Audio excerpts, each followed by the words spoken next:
All right. Hey, rolling out. Happy Friday, everybody. This is your host, Crystal Jordan, and we are here in the middle of the day on Friday with a very special, exclusive reality check with Ayanna Bean. Now, that name may be familiar to you from BET's Trap Queens, BET's American Gangster Trap Queens, but to me, she is one of the ladies that I met years ago in the music industry as a huge advocate for artists. And so I'm super excited to welcome a lady I call a friend. Please help me welcome to Reality Check for today, Miss Ayanna Bean. Hey, Hey, how are you? I'm doing well. Thank you so much. I'm glad that you had time to have me today before I jumped on that flight to the A. Absolutely, absolutely. You're on your way to Atlanta for a book signing with Ollie Tony, and then also with Yandy's Yale Culture, which is super exciting. But before Yes, we get into that, like I said, I've known you for years, had the opportunity to meet yes. you years ago. But I want to go ahead and play this clip from people that might not have seen BET's Trap Queen series. This is a little snippet of Ayanna's episode, and then we're going to get into her story once we watch this clip. Okay.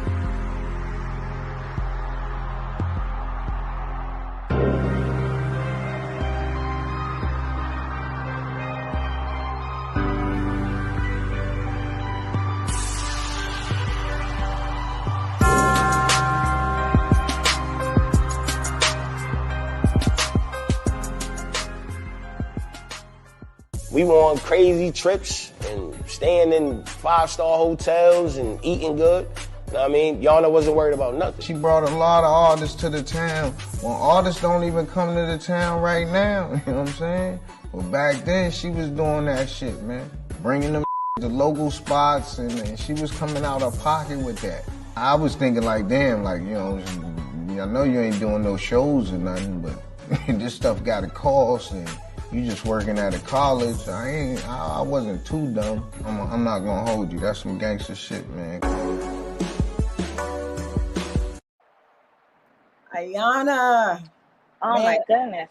Oh my goodness. Nice. And that this is it hits a little different when it's somebody that you know, right? Right. So like I said, I've known you when I was first starting as an entertainment publicist. I've known you as an advocate for artists. You were very adamant about, up and coming artists, protecting songwriters, artists, producers, giving them an opportunity, exposing the people in Boston to that and vice versa. So when I saw the BT special, I was shocked. I was shocked. But know. I did understand because you were so very passionate about what you were trying to do. And, I know as women, a lot of times we take on so much.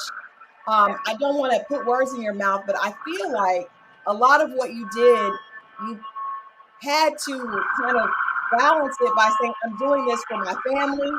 And I'm also trying to make sure that I'm able to give back to my community. So what was going on in your head? Because like I said, I met you around 2005. This Mm-hmm. happened shortly after that. What were you thinking before you made that first decision to do fraud, do fraud with the checks? I don't, quite honest, Crystal, and I appreciate you. We have known each other many years, and one of the things is that no one knew, any of my friends or in the industry wise, or even some family members, no one knew what was happening. It's not like something you brag or boast about or Right. talk about. They only can go by what they see, and to them, and to people like you and my friends, close friends, it looked like I was just doing well. Yeah. It looked like I was doing well because I was doing a lot. And what was I thinking? I obviously wasn't thinking. I wasn't thinking. I wasn't thinking at all about the consequences and the trauma that I was causing to myself and my family. It's good to say, yes, I'm doing this for my family. Yes, I'm doing this to do X, Y, or Z. But at the end of the day, let's peel back the layers of trauma. Let's peel back the layers of pain. Let's peel back the layers of I don't know what to do. Mhm. It's okay to escape sometimes. Well, that's what we do, and that's what I call this my great escape. I was Yeah. escaping from reality, and creating my own realities, and whatever I needed to do and say to myself to make it seem like it was okay. That's what I did. Mhm. I think many of us learn to to do that. We, whatever you call it, an escape, an outlet, we cover it up. We do things, that make us mask the pain of a lot of things. Yeah. And during that time, one of the darkest times in my life, I was, trying to do great things. And yes, you're right. I was so passionate about it. I wanted to be, and I want to be still. I have not lost the passion to be a successful young Black woman. Mm-hmm. That is the goal, to leave your mark, to leave something behind for your legacy. Right. It's not necessarily about the money. It's so much more than that, and I'm sure you know that because you've been building your legacy since before I even met you. And here you are today. So what do we think when we're trying to climb the ladder, when we're trying to create a foundation? We don't think about a lot. What we're looking at is we're looking ahead, and all the smoke that comes with it. It's really not, I didn't think about any of that. I really didn't. I really talked myself into thinking that I was going to be okay. This was going to be fine. And then sometimes it was like, you know what? I'm already in it. I don't even care. Yeah. It seemed like nothing could be more painful than what I was experiencing at the time in my personal life. Yeah. So yeah. what I was thinking, your girl wasn't thinking at all. Well, you were thinking with the tools that you had at that time. And Absolutely, I think that's what you have to understand. If you guys are just tuning in, first of all, make sure that you like, share, and subscribe. If you're watching on Facebook, make sure you share this. Ayana has a very powerful testimony. She is actually visiting with us today right here on Reality Check because she's headed to Atlanta with her book, A Year and a Day. And also she has another book on credit and some things to share with us. And so I wanted to make sure that we got her in to have this conversation before she touched down in the city. But even more so, I think that your story is funny. I sent out some information about your signing yesterday, and so many people reached back out and were like, wow, she's got a great testimony because she's been able to overcome. Everybody makes mistakes. Oh, yeah. We don't know everybody's mistakes, right? No, we don't. People don't ever learn about it. But for you to have it happen in a very public way and then to share it on Black entertainment television and basically kind of make yourself vulnerable to people that you didn't even know, people that wouldn't even know about it. I put in what I wrote that I know you did that to help other women. And absolutely. How have you been able to see the difference that your story makes because of it being broadcast on BET's Trap Queens? Well, I tell you, Crystal, first I would like to say you are absolutely right. I did not go on the show for any type of glitz and glimmer, obviously. I would hope to have shared a stage with you talking about the great waves that I made in media and music, but this wasn't the platform and the foundation that God set for me to be able to express that. So what I did do, I accepted being on the show, absolutely, to say that if I could help one person, then I've done a great, amazing job, and I've done what I set out to do.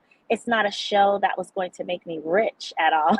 It's not a show that was going to make me rich, but what it was going to do is create a foundation that would allow me to reach out to, because I do have a passion for helping people. I love teaching. I love sharing. I love helping to accelerate in any aspect that I could be and help with that. That's where my reward comes from. And there's no dollar amount that you can put on the reward that you have for knowing that you've done something great for another person. It's a selfless act. So I absolutely made that decision knowing that there's a lot of women that are like me. This is what makes us so great of a people. This is what makes our sisterhood so well, because every woman knows what heartbreak is. Every woman knows what it is that if you can't find a makeup artist for tomorrow, you're gonna we all, you can come from any walk of life, any language, any country. All women know the same language. We do. We absolutely do. And if you share it, then you really realize how many more of you there are. We are not so different, but what we can do is come together and share a sisterhood, and we can share experiences, we can share resources, we can get together and create marvelous things. It could save someone's life. It absolutely could. I was a person who, I thought that I wanted to not be here anymore myself. I know how it feels like to struggle and to to want to be something and get somewhere and get along and try to also maintain and carry what you already have while you're trying to gain more. It's a lot. It's a tough defeat. And some of us, we don't survive it all. Yeah. There are people that can't come back from that, can't speak on this type of journey because they gave up. And so, I want people to know that there were times that I was giving up. There's times today I'm not. There's nothing changed. The world is, the world is still as it is. You want to give up. Everybody feels like that. I think everybody can connect with that. Let's go backwards a little bit because it's interesting to me when we look at people and we judge each other so harshly. A lot of times, if you start with young, as a single mom trying to figure out life, and you're young, you haven't had a lot of people in your family maybe that have been successful at the level that you want to be. And then you see the goals that you want to reach. It seems like such a long distance between where you are, taking care of your children, taking care of yourself, or trying to, and getting to where you want to be. And I think that's the thing that can be very discouraging. And that's also where trouble often comes in. A lot of times women make bad decisions. It may not be criminal. It could be just personal, dealing with the wrong guy. There's so many different things, but we all start with the tools that we're given. So I want to go back to you, how you grew up, and what tools did you have at your disposal, when you were a lot younger? Let's talk about like a teenage Ayana. What were you doing? What was life like for you? I didn't have any tools. You know what? No, I cannot say that. Let me back up. I had many tools. What tools did I pay attention to? What tools mattered to me at the time? So I have to be real about that because many of us have plenty tools. Right. It's how we use those tools and if we want to use those tools. So I had the opportunity, even regardless of the neighborhood I grew up in, regardless of the family I grew up in, as an individual, as a young lady, my mother signed me up for the Metco program. And that was a school system in which in Boston, Massachusetts, if you live in the urban neighborhoods, you can, be on a waiting list. And it's sort of like going to private school, but it's really not private school. You're just going to being bussed out to the suburban local public schools, right? And then you're going out there to have the opportunity to get a different type of education and to be in a different environment. So I was in that environment. I loved it. I was very smart and I was going back and forth. Yeah. So I saw both sides of the fence, and I had a choice to make and I didn't choose the right way. Tools that I used, my mom worked every day. Yeah. She worked hard. She had 3 children. She worked hard. Her and my father were divorced when I was young. My mom never did. I didn't see her do anything that was like, oh, I want to do that. I just knew that you work hard. You climb the ladder, you do something great. But because I went to that school, what it made me want to do is it wanted me to do more. I saw that the host parents that I had, the mom was like a VP at Delta and all this, and and I saw all these things like, Mom, I want us to live like that. Yeah. I want to have the nice big house, and I want to see these type of things. So I knew both sides, and I knew where I wanted to go. It was just a matter of how would I get there. How do I get there? Yeah. How do I go from here with people that look like me to getting over here, people that are in a very different situation? If you are just joining, this is Reality Check on a Friday afternoon. This is your host, Crystal Jordan, and I'm talking with Ayanna Bean. Ayana is one of the ladies that starred in BET's American Gangster Trap Queens. The series has done really, really well, but Ayana actually has a quote that I like, and she's like, there's nothing gangster about going to jail and doing the wrong thing. What's gangster is actually learning from your mistakes and helping and building and, sewing back into others. And that's what she's doing now. She has a book, A Year and a Day, along with several other books. And she's here talking to us about her story, planning for a book signing in Atlanta tomorrow at 5 p.m. So let's talk a little bit more about what you wanted to do. So you had the opportunity to go to this school and see what life could be like, if circumstances were different. Where did your passion for music and helping music artists and that whole, I guess, career path, where did that come from? Well, as a kid, I always was into music. I always, I thought I could sing, girl. But, I was always into it. I loved it. My family, I have a large family. My father has a family of 11 siblings. My mother has a family of 8 siblings. They're both the oldest in their families. So our house was like the house where all the siblings would come, our cousins and stuff, and it would be music and it would be fun. So I was always into music, the Earth, Wind, and Fire, all that stuff. And I always acted like I was a little singer. So it's always been something, hanging with my grandfather, listening to blues and all that. So I just had a love for it. It seemed like good therapy and it resonated with good times. Yeah. As I got older, I didn't think about music as a teenager. When I was a teenager, I was doing hair and I wanted to be this big hairstylist. I was braiding hair out through high school, doing hair, doing wraps, all kinds of stuff. But when I was getting out of high school, it's like, I don't want to just be another hairdresser. I kind of want to own a hair salon. There you go. So then it was like I started, taking college courses and how can I, do this type of business. But life wasn't great. I became a teenage parent actually. So before I graduated high school, I'm now a mom. So things weren't looking so great as far as me being a business owner and stuff like that. I didn't have anyone around me that owned their own business or that knew anything about it. My mom was straight like, you better go get you a job so you can take care of your child. What are you talking about going to college? What are you going to do for, that's what her tools were. That's what she knew how to do. So I didn't have that, but I knew that it was possible. I just didn't know how at that time. As I started to, continue to navigate working my, landing jobs and, it's like, get your foot in the door, work your way up. Yeah. Some friends of mine did a record label and they didn't know what they were doing either. Right. They didn't know what they were doing, but I'm always the teacher, the one to, know everything and let's do it right. Let me see what I can do. And I was working at a college that was, like a school for the arts. So I had different connections in that world of knowledge. Actually, I was taking classes there to do magazine publishing. I was like, I'm going to make a Source magazine better than the Source, Yeah. A lady always trying to do something, that's me, trying to get it done. But they, that's what they were doing. And at the time, it seemed like the music scene here in Massachusetts, a lot of people that I knew from my neighborhood was trying to get into the music business. So I started to learn the business. And how I started to learn the business was the connections that I had at the school, at the radio station that the school was at as well.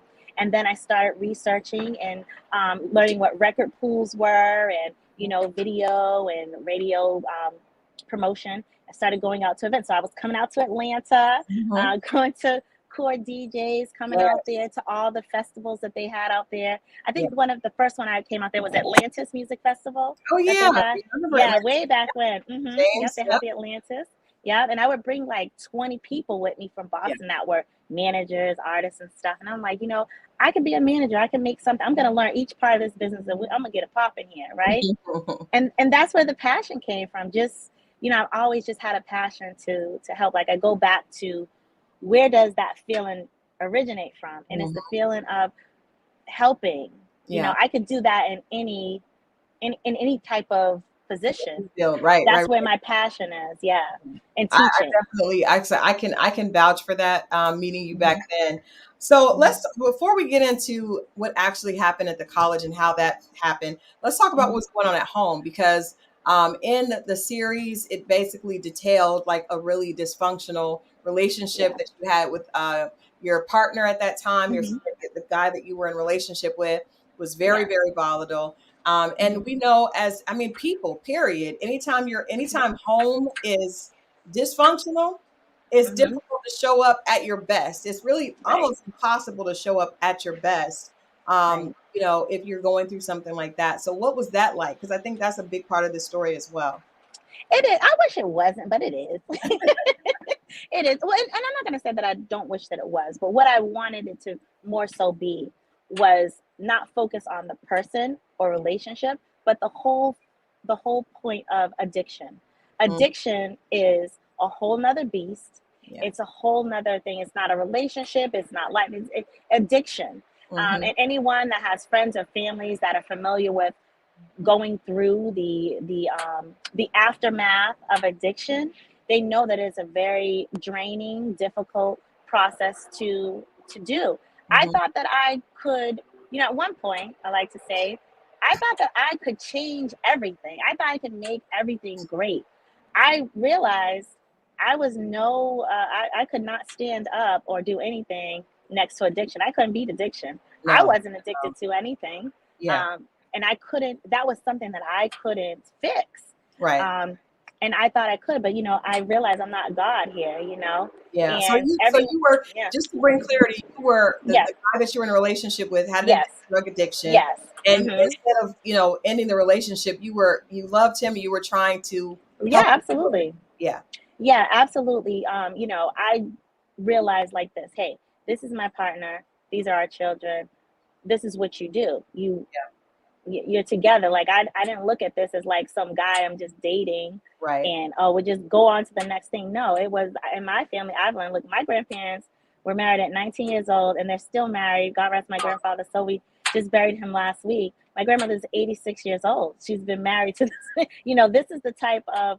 These are the tools that I had in my family. So it doesn't matter what a person's going through or what's going on. You take care of your family, and you guys figure out how that's going to go. So that wouldn't have been a reason why I wasn't in the relationship anymore. I grew up in a family of, people with addiction. So that wasn't a surprise to me or like, oh God, what is this? No, I was quite well aware of what addiction was, but I didn't know what type of addiction this was. Yeah. And I didn't know how to deal with that. My mom, I think that before my father probably was, his addiction had taken over everything. Really, my mom, she was out of that situation. So she protected us from watching that whole thing. I did the exact opposite. And as I think that I was so much smarter than my mom, right? But I was not.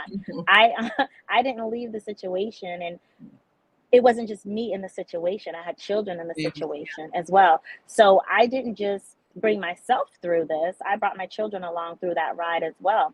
So, that wasn't the right thing to do. That was I want to say today that it was a selfish thing to do, but really I thought I was doing the right thing. I thought I had great intentions with that. And it really wasn't. It wasn't a good situation for anyone, because what happens is that you have your journey, and so doesn't everyone else. And wherever your journeys meet or wherever they depart, then you have no control over that. It's already written as far as I'm concerned. Again, I'm not God. I tried to play it, and it didn't work out for me at all. Instead, what started happening is I started losing myself, and I lost direction as to where I was supposed to be going, what I'm supposed to be doing.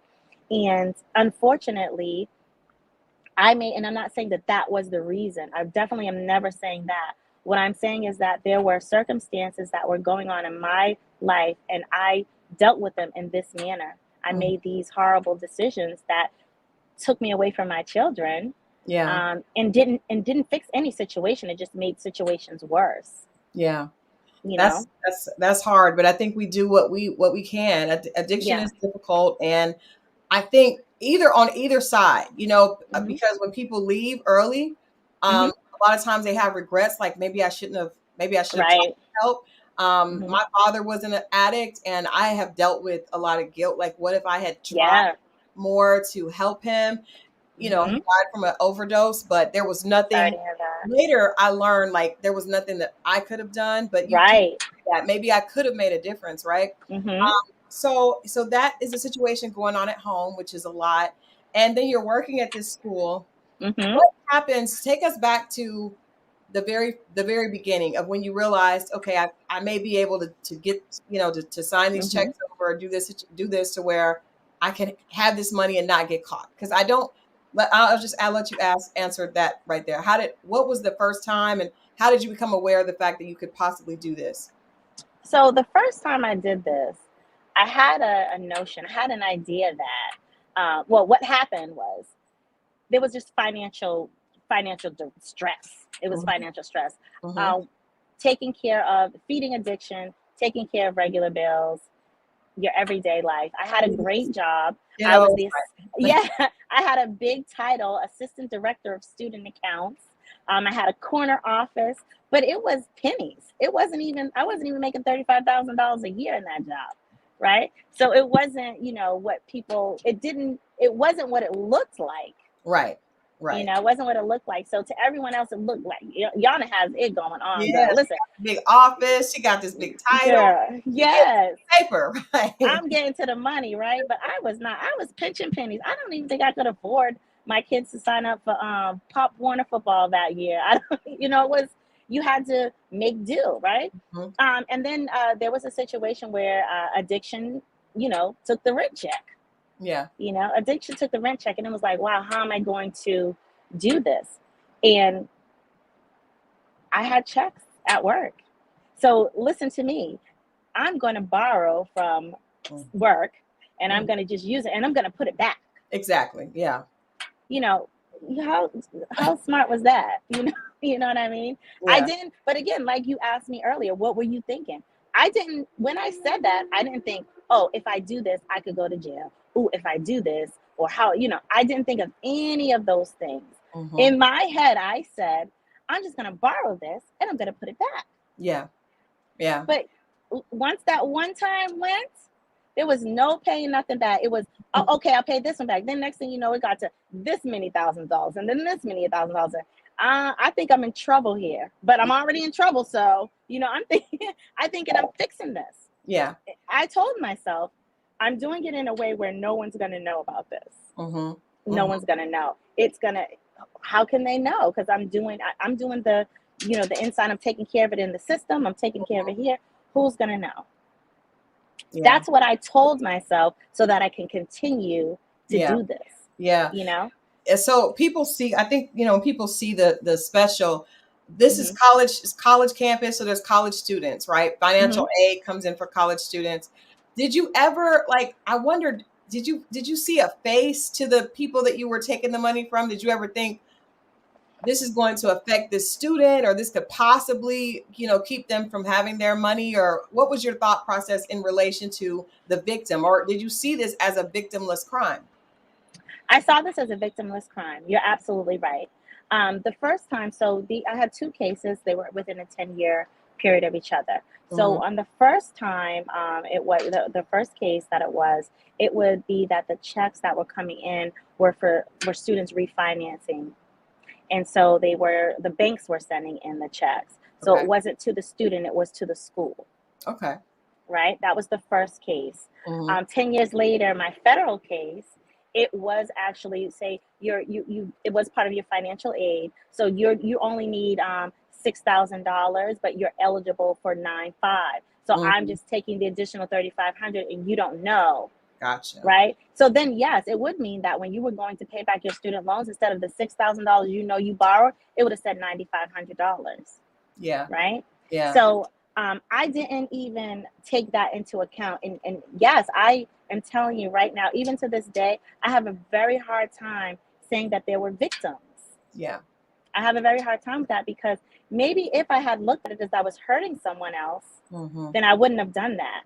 Yeah. Because that wasn't my intention to do. That's not something that I wanted to do. But yes, Ayana had to face the fact of reality is that you had victims. Yeah.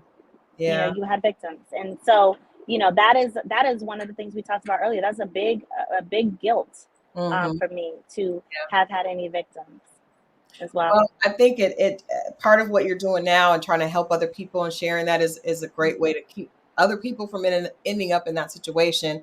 Definitely. You mentioned that you had two cases, and what's interesting watching the story is that you kind of got off scot-free the first time, right? So what was shocking to me was you didn't have to pay anything back. And that was an actual larger amount of money. You didn't have to pay anything back. Very, very minimal time. And you were able to get back to your life. And so I think a lot of people would watch that and be like, ooh, you got away with it.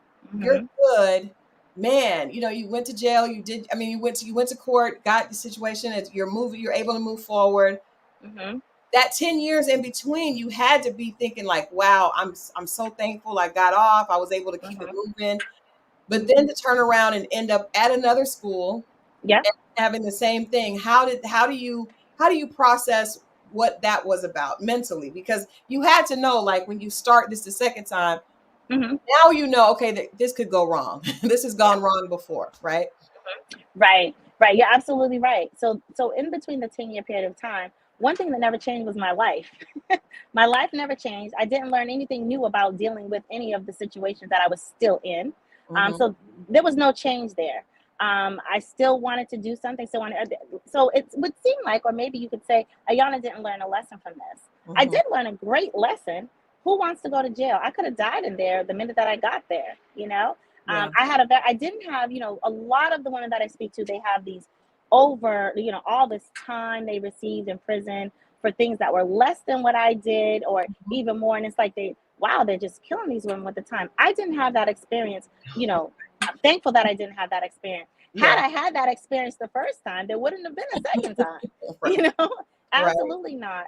But I didn't take that into account. And, I am totally transparent and honest with you. I did not take that into account at all. And I didn't work in higher education to go and to steal from school. I worked at plenty of Right. schools, Right. and not did that. But what I wanted to do is, I loved higher education because I always loved to be in that environment. I always loved learning, reading, education. And then it's a great place to work when you have children, because you're on vacations at the time That's they're true. on vacation. So Mm. it was an actual strategic plan to work in, higher education. Unfortunately, I used it in the opposite way of which I wanted it to be. I didn't use it properly.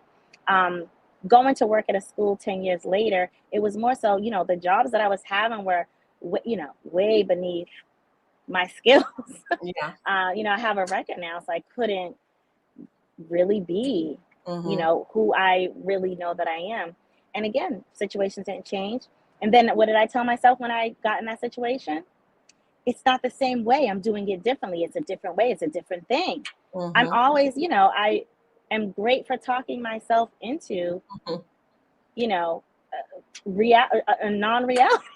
Yeah. you Give it. know, Well, I, it's, and I think addicted to not being broke is oh the yeah. name of your journal, and I think I want to ask you about how does it feel, because once you start to make money, Hmm. and once you start to get money, I won't say make money. Once you start to get money at a certain level, it Hmm. does become an addiction of some Oh of some yeah. sort, right? So Hmm. I want real quickly, if you guys are just joining, we are talking with Ayanna Bean. She is one Hmm. of the stars of BET's Trap Queens. We're talking to her about her situation, and also want to make sure that we let our viewers know about a book signing that she has here in Atlanta tomorrow at 5 p.m. at Ollie Tony Boutique over on Edgewood. We're going to get into that in just a bit, but I want to go back to what we were talking about the first time. How much did you get? Did you get any time with the first Yeah, infraction? I did. My sentence was 6 months in 6 months. prison, and then 3 years probation. Okay. So it was a state case. So you do 50%, about 50% of the time at that time back then. And so I really was in there for close to just 3.5 months is what I was in prison for, and then Hmm. I was on probation for the 3 years after that. Okay. So So it was very short. you had to pay probation and go through all the. Well, yeah, so I didn't have restitution because that case was about $250,000. I didn't Hmm. have restitution, so I really had an easy break Yeah. when it comes to terms of that. Hmm. And I tell you, it was such a break that when I went to checked in at probation, I remember, and he was telling me, because I also had to do community service, and I remember showing up for community service, and I was thinking, oh, well, what is community service going to be? And they had this truck pull up and tell me I'm going to go on the side of the highway. And I'm like, oh, I can't do that. It's like I can't do that. So, obviously there's a lot of therapy that Ayana Bean A little needed. disconnect, a small disconnect, because a quarter of a Yes. million dollars, Hmm. 3.5 months, you definitely, and then didn't have to pay any of it back. Right. That was what was shocking to me about Right. this. One of the things that was shocking about the special is that you didn't have to pay anything back that first time, but Right. so you ended up, and that's a pretty long stint of time in between Yeah. the two Hmm. the two infractions. So second time, it's different. It's you're telling yourself that, but you know that the easy money is Hmm. a hard thing to. To get away from it is. I'm going to tell you, if you're going to, why do people in our communities trend towards fast money, right?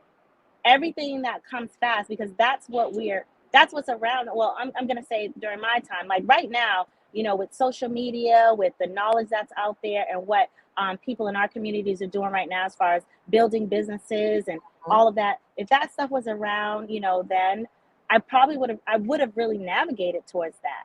Yeah. But it wasn't for me. And I'm telling you, I'm so excited to see all of this today. I love seeing this. But that wasn't, really something that I thought I could even really do. I wanted to do it, but I just didn't know how to do it. Yeah. I didn't know how to do it. I didn't know how to do it. And then if I did learn how to do it, it was going to take some time. Yeah, it's going to take some time. People don't have the time. If you're Yeah. just, please make sure that you guys we've got one like, make sure that you like this video, because this is about how to help people. And basically, Ayana's agreed to be very candid and share her story. Oh, yeah. I think that, it's interesting because you said there's so many businesses going on, but actually scamming and fraud is at an all-time high, because we still are telling young people that they should be at a certain level and they're just starting out. So you have 22-year-olds who are expecting to be a millionaire and feel very entitled to that. And so when you're trying to compete with that or trying to have that, fast money is the way that a lot of people turn to, because I want to be able to look established and look like I have all this going on. Yeah. I don't know really how to get there. And so I'm going to take the easy way out. A lot of us probably don't even believe that we can do it the right way. There's that self-esteem factor as well. So take us to the second time you start. It's a little bit different because it is actually coming from students. It's coming from their loan. Yeah, it's coming. So basically, it's student refund checks. Right. So what would happen is that, and even in this type of school, and I'm not blaming anyone, but I'm just telling you how it really goes, right? So being a financial aid person to bring funds in, you shouldn't be a person who also sends funds out. So that's called a commingling thing, right? So as a financial aid person, I help students to get qualified for their funding. And then if there's a refund check, that should be done in the accounting office, right? But we didn't have, this job didn't have this separation. Right. So it would come to us. And I'm thinking, why didn't it just get mailed to the student or something? But it would come to us, and then we would distribute it to the student. Right. So it was like, wow, well, most of these students didn't know that, they could get this, that this was available. Then they would come in and pick it up. It comes to our office. So here I am again saying, well, I don't even know why it would come to this office, because here I am thinking, well, I'm in the financial aid office. I'm not touching checks. So I'm safe from myself. Right. And then here come these checks in this office. Oh. Tempt you one more time. Like the nerve of them, right? No, like the nerve of you, girl. You're the person, not them. Do you think, Ayana, you said it earlier, if the sentence had been longer, because 3.5 months, no restitution, that probably, it was a slap on the wrist, right? So that was a slap on the wrist. It absolutely was. And I could be quite honest about that. And I mean, I thought I was dying at the time, of course. Yeah. I didn't think I thought that was harsh. I thought that I had never been in trouble before, that I could be on probation. Okay. Right. Because I've seen this several times, white collar crime. This is what you fill your head up with. White collar crime. Listen, we're just talking about money here. I didn't hurt anyone. We're just talking about money. So just put me on probation. That was what Ayana was thinking. Right. So when the woman was telling, girl, you can go to jail for 5 years, I was thinking, oh, I am on the next thing smoking out of this country. I can't do that. You can't send me in no jail now. I'm not trying to hurt nobody. But in actuality, you committed a crime, girl. What do you expect is going to happen here? The only option is you do what's right. Granted to say, you can think you're doing something that's right because you don't have the knowledge, but someone else knows it's wrong, and you can be in trouble that way too. You know? So not to discount anything, but I clearly knew what I was doing. I clearly knew that was wrong. I knew that I was doing something that could land me in prison, and I got caught and I went to jail. Yeah. Wow. And although that I thought that I would be a person that couldn't survive prison, I did, but many of us don't. Yeah. Many of us don't. And we see that over the years, that young lady, you get arrested, Sandra Bland. Yeah. There's a lot that happens. I have a friend, had her child in prison, and she was chained to the bed, handcuffs, delivering her baby. So you there's a statement that you make in the series that you say, men in our culture, I think things are changing slowly. We still have a way to go, but going to jail, doing a bid, it almost provides street credibility. Yeah, it does. It does. And you said with women it's very different. Women, if you're dating a guy who's, selling dope and goes to jail and you're faithful to him, that's seen as a badge of honor. Like she held Yeah. him down.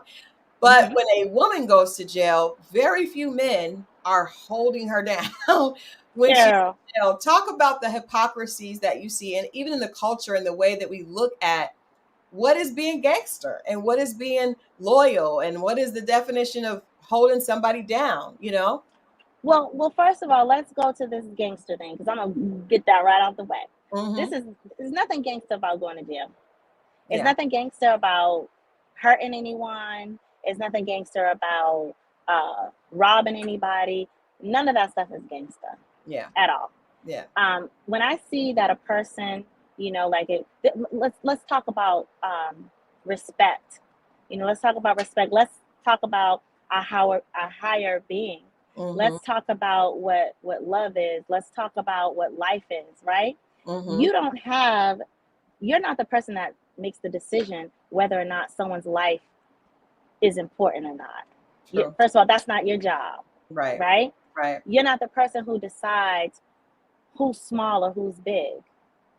That's not your job. Mm-hmm. Right? Mm-hmm. Gangster to me is when a person can literally still walk this earth, be around the same people that tear you down, murdered your friends, whatever it is, and you have the understanding that it's not your choice whether that person is here or not, but you have the strength to be around that person and still live. Yeah. Living is hard to do. Living is hard to do. Living is very hard to do. And I tell you, for us that are living out here with all these different surroundings that we have, all these different traumas, it's really gangster when I see people still get up and go to work every day. Yeah. It's really gangster when I see a single mother still bringing them kids along, trying to get them into extracurricular activities. That's really gangster. It's really gangster to sit and be a person that's broken down, but you still find reason to keep moving on. That's really gangster. Mm-hmm. Because it's not an easy way out. An easy way out is getting rid of the things that can bring you down, getting rid of the things that can hurt you. You can't. That's God's job. That's not our job. That's right. True.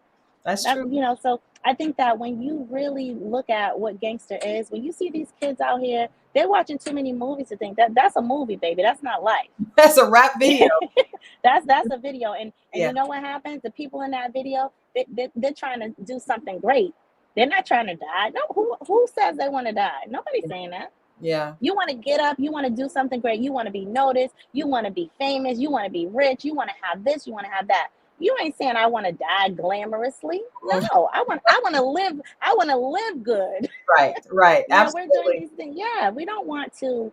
Nobody wants that for themselves, and nobody really wants it for others. Yeah. But I do also understand. Yeah, I mean, it's people make mistakes. People make mistakes. It's not our job to judge. What was your experience like? And then I want to talk about the book and that process. What was the experience in jail? Because at first you went for 3 months and then you ended up going back for a year and a day. So what was that experience like for you and your children? We saw that your children said they didn't realize you were gone to jail. They thought you were at a music conference, a really long extended music conference. But what was that experience, and how were you able to push through? Well, the first time that I went to prison, I did, I would come out to Atlanta to the different music conferences and things. I would bring my sons with me. They were always a part of what I was trying to do. When I did my music conference, they would do the CDs. They would, do the table. So it wasn't so far-fetched for me to tell them I'm going to like a women's conference that they just couldn't come to, and I'll be gone for a little bit, but then I'll be right back. Yeah. So that was the lie that I told my sons so that they could still continue life as little kids, and they don't need to worry about this grown people stuff. But they were older. The second time. They were older the second time. When I went to the feds, my son is the one who called me. I was in the Bahamas, and I mean, he called like, "Hey, Mom, the FBI has come here to the house. They left a card for you to give them a call." And I was like, "Oh, okay." And my son was my youngest son was on his way to college. Actually, I had took a trip so that when I came back, we were going to be moving him into college, his dorm. Okay. And before I could make it back, after that phone call, it's like all my bank accounts were frozen, all of those things. It's like, well, I had just bought him a little car, you know, a little $1,500 car so he can have for school, and, you know, got all the things for his dorm room and stuff. And then now everything's frozen. Now you're going to have to sell that car before you go. I'm going to get you into this campus. I'm going to get you in there. But we're going to have to make some changes. So again, I did not just a selfish thing. I didn't think about that. Yeah. Here's my son's first year of college. He's going to be living on campus. And look what I did. Look what you did, Mom. Look what you did. You know what I mean? And that, again, that's another guilt. I'll have to continue to live with that.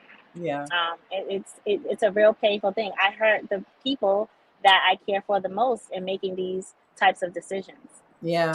So, you know, I'm working on that. Yeah. I'm a work in progress. I mean, I think the accountability is, we often hear men say women do not take accountability for their. I really know, right? But you're doing that in a very public way, and Yeah. and working through that, you know, and we definitely appreciate that. So your book, A Year and a Day, where did you come up with the idea, or what inspired you to chronicle and kind of share your story in a personal way through, you know, writing this book? Well, what I thought is that, no, not what I thought, but I wanted to do something outside of the American Gangster Trap Queen series. Mhm. I wanted to make Ayanna Bean a person and not what she did on the show, you know? So that was probably, yeah, I am no trap queen, child. Like there is, you know, those were a couple of chapters of my life, and I have many chapters of my life. And so I wanted to introduce who Ayana is to people versus just those particular chapters. So I was inspired, you know, from the show to actually just do it. As it was something I thought about, but it's like, oh, nobody care about, you know, I wanted to write, you know, but it wasn't, I don't think it was a time to do that. But this made it that time. Yeah. And I wanted to let that be a vehicle that is used for other women to know, like, look, as simple and plain as this person was here, I know many women now who have the same exact story.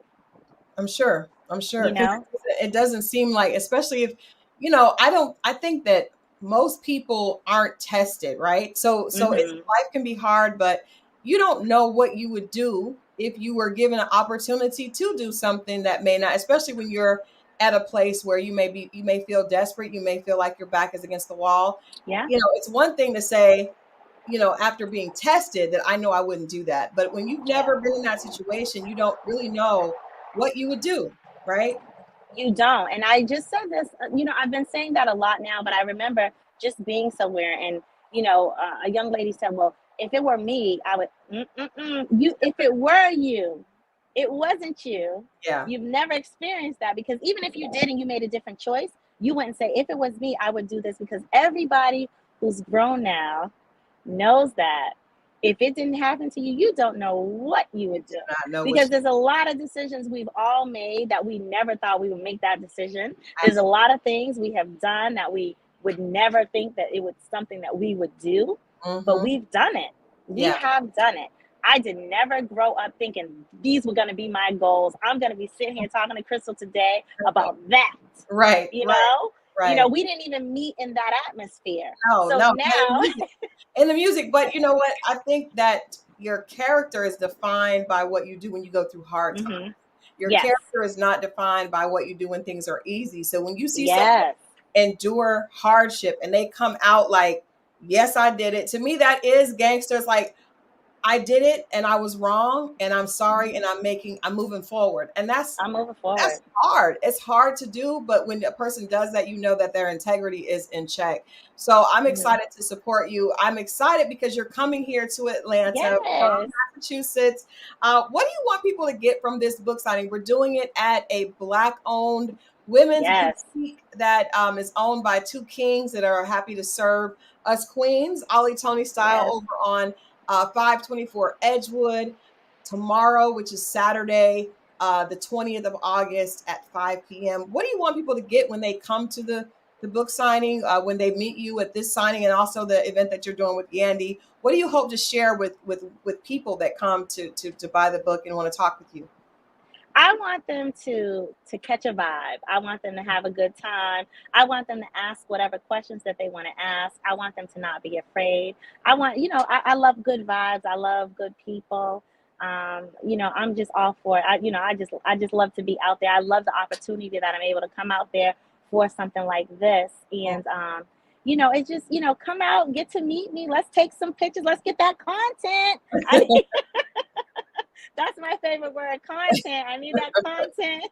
Let's follow each other on social media. Let's pour into each other what we need to continue to grow. I'm all for that. Everything positive, everything good, I'm for it. I am. I just, really is great to, every now and then, someone makes me feel like I'm somebody, and we all are. Absolutely. We all are. We all are important to someone. We all have a place here in this world to that someone else is watching us and looking at us and inspired by us and motivated by us. Let me know. I love to know if I'm motivated and inspired someone, because there's so many people that inspire and motivate me to continue to go on just every day when I feel like, oh, look, this ain't working. Pack it up, close all this down. I think everybody feels like that. Everybody feels like that. And I wrote a book called How to Win When Shit Happens. And it's because I've interviewed so many different, celebrities, worked with a lot of different entertainers and people that others assume are at the height of their success. And all of them, what they all have in common was the fact that they were not always successful, and they were not always in the position that people see them in now, but they persevered. That was the most important thing. And so what I felt like I needed to do is tell people that the key is to learn how to persevere. If you have to write affirmations, if you have to pray, go to church, do yoga, whatever you need to do to persevere through your trials and tribulations is what will make you successful. There is no secret. The only secret is that you just keep going. And so when I see you, my biggest memory of you is just how passionate you were about artists and about music and about giving other people opportunities. So that left an impression on me. And even when I see what you're doing now, the fact that you're able to stand up in your truth, even a truth that other people would probably run from and say, this is it. I did it. I was wrong. And I don't blame anyone else for it. That's huge. We're in a victim culture where people want to point the finger. You did this to me. I wasn't protected. So I'm inspired at the fact that you haven't lost that passion. You haven't lost, that drive and that empathy to help other people. And now you're doing it on a bigger platform. Maybe not the way you would have, wanted it, but God always knows the best way. Absolutely. Absolutely. Whatever, I am a vessel, whatever way I'm to be used, and I am. I am. And what comes with that, I'm ready for it. I'm open to it. This is just what it is. And I'm okay with that. Whether that leads to $1 or $1 million, I'm rewarded. I'm happy. I'm still here. I'm living. And that means that every day that I have a chance to make another choice. And so here we are. I like that you have a chance to make another choice. My last question for you, because I've never, that amount of money to be able to have amassed a $250,000 is a lot of money that you don't have to pay taxes on. Right. But how were you able to shake that addiction? Because I'm sure when you came home, even after the second time, you're still in your head. It's like you're used to being able to figure out a way to get money. Right. To get money at that level. So how were you able to navigate your own addiction to fast money and to tell yourself, you know what, whether I get $1 or $1 million, I'm okay. I'm okay with maybe something a little bit more humble than I would have had before. Maybe I'm not able to help 5, artists. Maybe I can only, help 1. How were you able to make that transition to where you're at peace with that? Girl, I'm still transitioning. That's real. I'm gonna be quite honest with you, but these are the things that have changed for me, right? I have a clear understanding that whatever comes fast goes fast. I never, they said $250,000. I'm thinking I only remember spending $5. I don't know where all this money went, right? Yeah. So it's not like I had any accountants or anybody, or it was all at one time or anything. This was over a period of time, right? Hmm. Hmm. So, I have a clear understanding of that. Whatever you take your time to do and do that right, strategic, and, have everything in place, it's going to come for you. That Hmm. I have a clear understanding of. It's not going to happen tomorrow. I don't even have TikTok yet, so I'm not going on TikTok, getting it together and having it already. The content I didn't. on TikTok. Yeah, Like, I'm telling you, I'm on a whole network, and that ain't happened yet. So that's absolutely fine. But the gems that you put in place, that you connect the dots on, that you work hard on, that you are consistent with, that you stick to.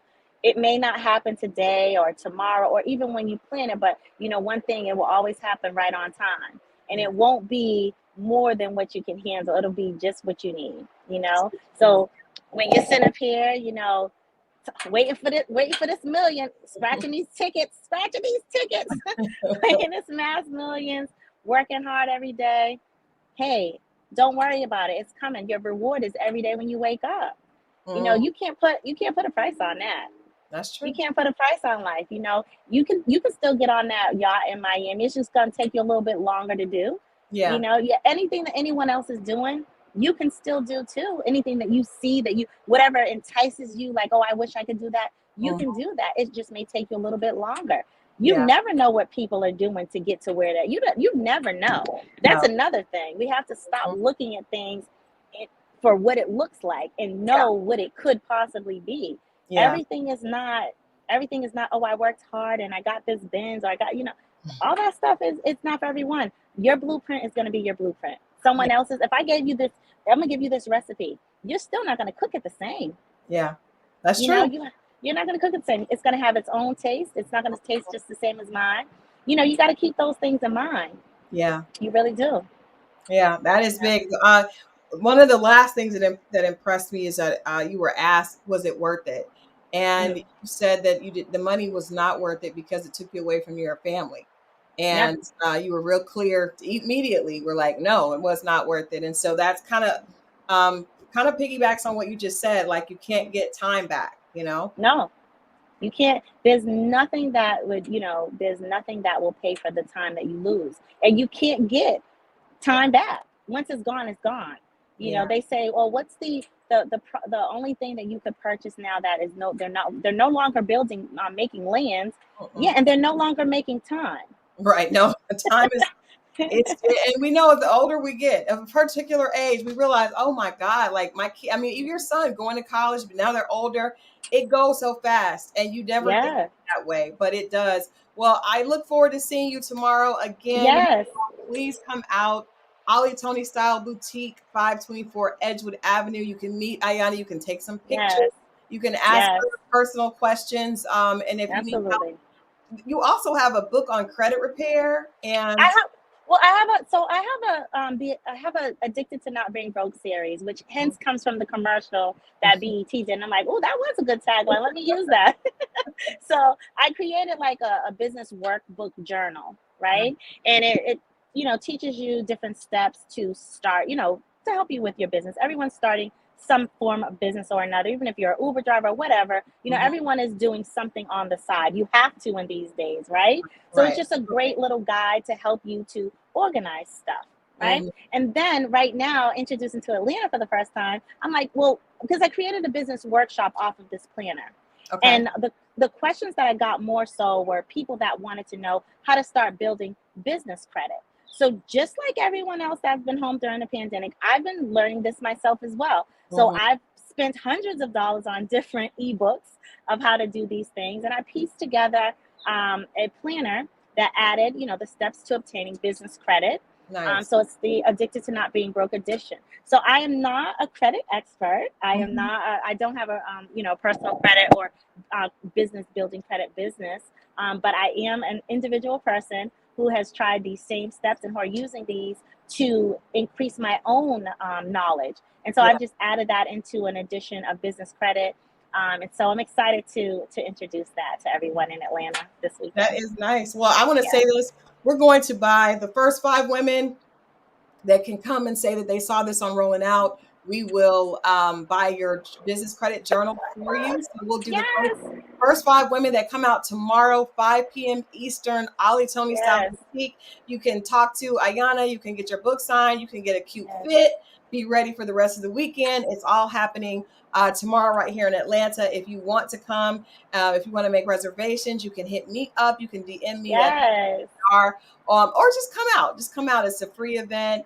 It's going to be food. There'll be music. There'll be Ayana, and we're going to have a good time. Ayana, thank you so much. I know you got to catch a plane. So I'm going to let Yes. you here to Atlanta, and we'll see you soon. Yes, Crystal, I just want to say to you, I want to tell you that you are one of the people who inspired me, because you're the first person I ever met that had their own book. You had a book out at that time. Yeah. And so to watch and to see where you are today, obviously you were going to continue to be this great person, and there will be more great things. But I want to thank you and let you know that I really appreciate you taking time for me today, but that you were an inspiration to me of creating a book. You made it seem like it was possible to do as an individual person. So I'm just excited for you, and I appreciate you so much, and I can't wait to see you tomorrow. Can't wait to see you. Thank you so much. Sometimes you just never know. You inspire me, because I was doing music publicity, and I was like, these artists Yeah. are on my nerves. But Oh, how passionate you were, because I believe in us doing us. You know what I mean? So yeah. I was very inspired at the way you just were like, nope, I'm an advocate. We got to get this for these artists and do that and protect them. And it was a good collaboration. So we're collaborating again. You guys can come Yes. with us tomorrow at Ollie Tony Style. Again, remember the first 5 women, the business credit journal. We're going to go ahead and waive that fee. You get a signed Aw, picture, and we'll thank make you. a post. So we will see you guys tomorrow at Ollie Tony Style. Thank you, Crystal. Thank you, everyone. Mwah. See you So, tomorrow. bye-bye.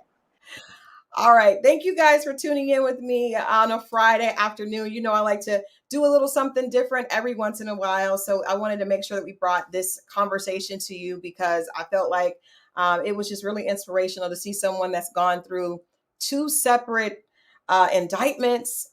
First, got off with 3.5 months. The second one did a year and a day, and is still, here, being honest, being candid, trying to help other people, and trying to get her life back on track. I appreciate her candor and just her ability to come forward and share this with us. If you didn't see that, you can go back. If you didn't see American Gangster Trap Queen's Ayana's story, you can see it on BET On Demand. It's still on there, and you can go and watch that, and then come out tomorrow again to Atlanta on Edgewood, down to, a little south of downtown, Ollie Tony Style Boutique, 524 Edgewood Avenue. We will see you there at 5 p.m. All right. You guys have a great weekend. Tune in tonight.